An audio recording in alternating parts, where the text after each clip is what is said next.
Reconciliation is about cutting and spending, but what we call rescission is about cutting. As you know, Mr. President, the United States Congress is responsible under our Constitution for passing a budget. And when we pass a budget and send it to the president, any president, the president can either veto it or sign it. What he can't do or she can't do is go through it and say, I like this, I want to keep it, I don't like that, I'm going to cut it. That's called a line item veto. President Clinton tried it, and the United States Supreme Court said, can't do it. So the president, once we pass a budget, has to swallow it whole or has to spit it out. Welcome back to Right View Nation, where we say the quiet part out loud and stand for truth, liberty, and accountability. Today, folks, I want you to sit down, take a deep breath, and brace yourself, because what we're about to uncover is nothing short of a disgraceful misuse of your hard-earned tax dollars. We're talking about billions, yes, billions, of dollars being flushed down the drain in the name of foreign aid, ideological experiments, and bureaucratic insanity. President Trump just submitted a $9.4 billion rescission package, and after hearing what's inside, you'll probably wonder why the media is not screaming about it 24/7. So let's break it down. Let's unpack the spending porn. And yes, that's what it is. That's been buried in our federal budget. Let me get something straight right off the bat. Let me change the subject slightly, Mr. President. As you know, we're working hard on reconciliation. I suspect we're going to have a bill before us here in a few days. It's very important. It does a lot, and I know reasonable people have disagreed over it. But first and foremost, if we pass the bill, it will represent the largest tax increase in the history of our country. Let me say that again, because sometimes we tend to lose sight of the main purpose of the bill, of the forest, as we start battling about the trees. If we pass this bill, it will be the largest tax cut in the history of America. But the converse is also true. If we don't pass this bill, it will be the largest tax increase on the American people in the history of America. So there are two doors here. Door number one, pass it, largest tax cut in the history of America.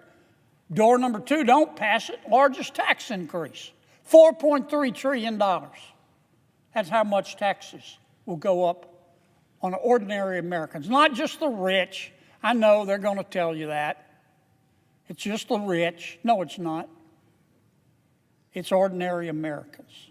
It's every American. We don't pass this bill. You raise taxes $4.3 trillion on 300 plus million Americans, and you watch this economy go down like a fat guy on a seesaw. We don't have a choice. But as we're discussing reconciliation, there's another issue that I don't want us to forget about. Put up that first chart for me. Reconciliation is about cutting and spending, but what we call rescission is about cutting. As you know, Mr. President, the United States Congress is responsible under our Constitution for passing a budget. And when we pass a budget and send it to the president, any president, the president can either veto it or sign it.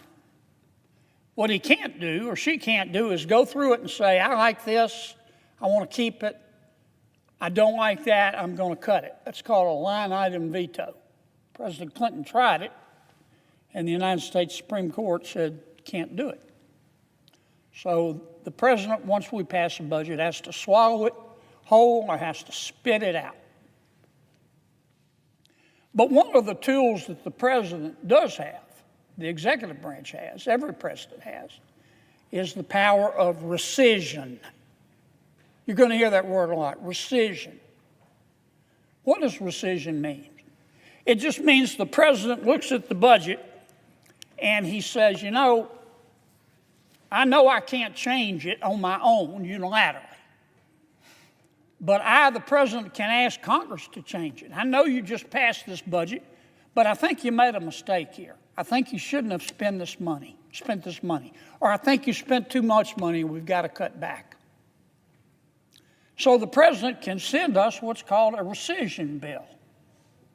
And we've got to take it up. We don't have a choice.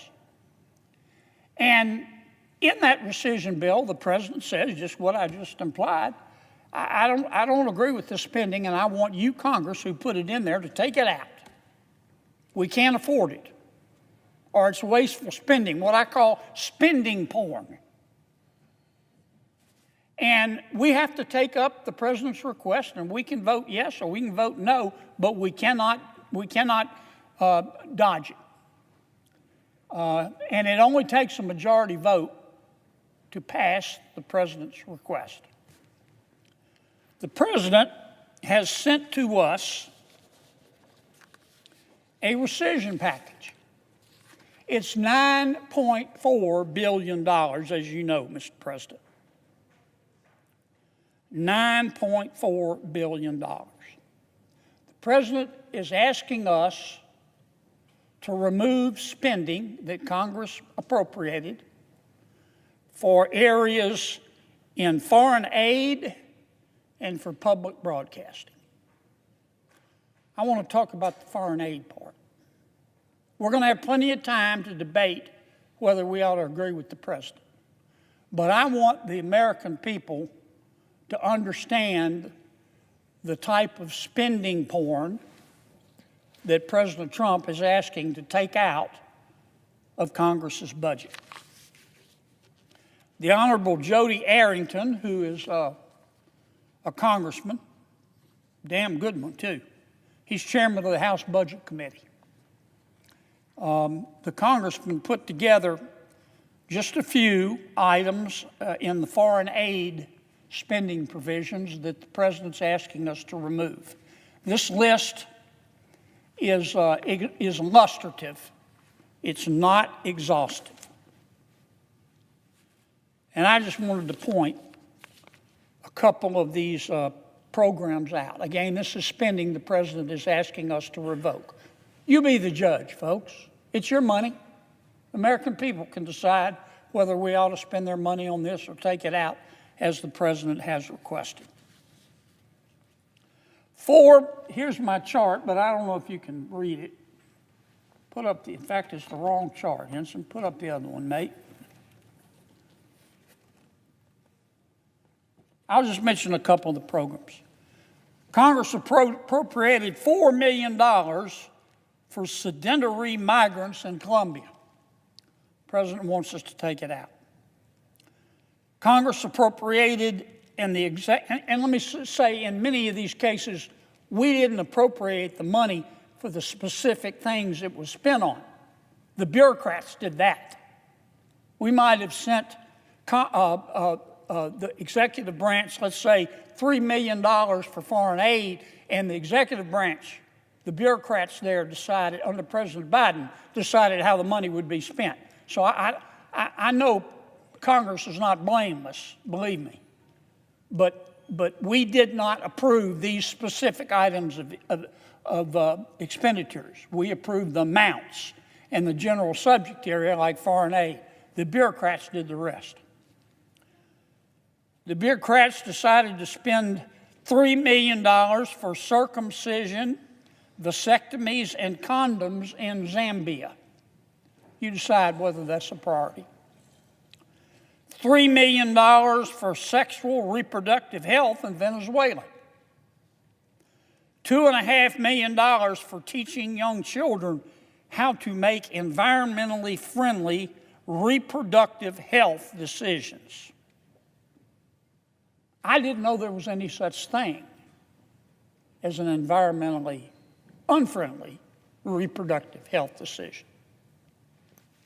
$167,000 the bureaucracy has spent or is proposing to spend on free education and health care to migrants in Ecuador and Venezuela. $67,000 to provide insect powder to children in Madagascar. Mr. President, have you ever had insect powder? Don't answer that. I don't think I'm even supposed to be asking you under the Senate rules, but I haven't had it. In the area of LGBTQIA and gender programs. And again, you be the judge, whether this is something we ought to be spending your money on when we've got $36 trillion of debt. LGBTQIA stands for lesbian, gay, bisexual, transgender, intersex, and asexual. The one I had to look up was intersex. Apparently, intersex is when someone identifies as both a man and a woman. The bureaucracy wants to spend $5.1 million to strengthen the, quote, resilience of lesbian, gay, bisexual, transgender, intersex, and queer global movements. The President has asked us to take it out. $833,000 for services for, quote, transgender people, sex workers and their clients, and sexual networks in Nepal. $643,000 for LGBTQIA programs in the Western Balkans. $567,000 for LGBTQI programs in Uganda. $33,000 for being LGBTI in the Caribbean. In the area of the climate, Mr. President, the bureaucrats want to spend, and President Trump wants us to take it out, $6 million appropriated for net zero cities in Mexico, $2.1 million for climate resilience in Southeast Asia, Latin America, and East Africa, $614,700 for climate adaptation, including growing coral reefs in the Caribbean, $500,000 to Rwanda to buy electric buses. Your money. $8,000 to promote vegan food in Zambia.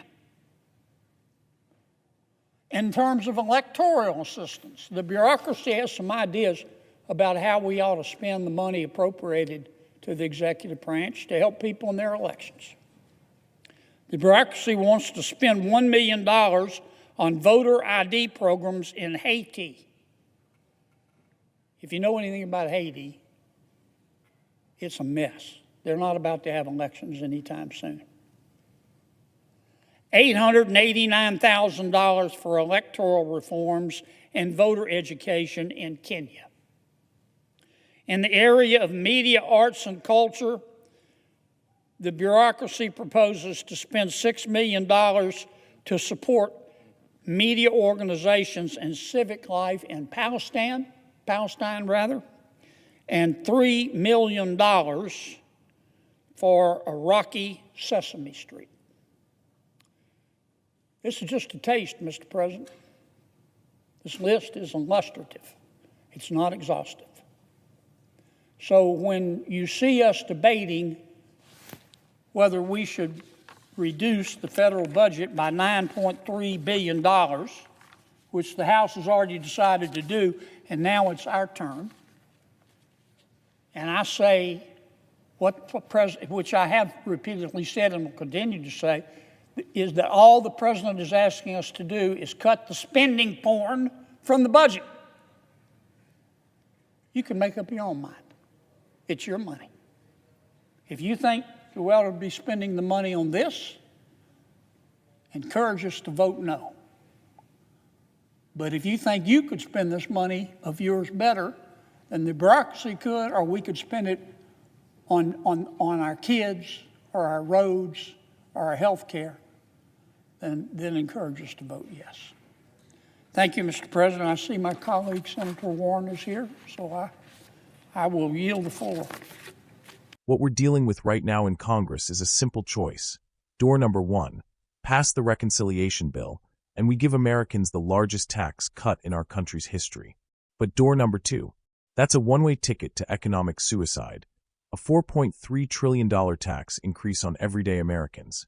Yes, you me, the guy stocking shelves at Walmart, and the single mom working 2 jobs. Not just the so-called rich. They're telling us this is about the wealthy. That's a lie.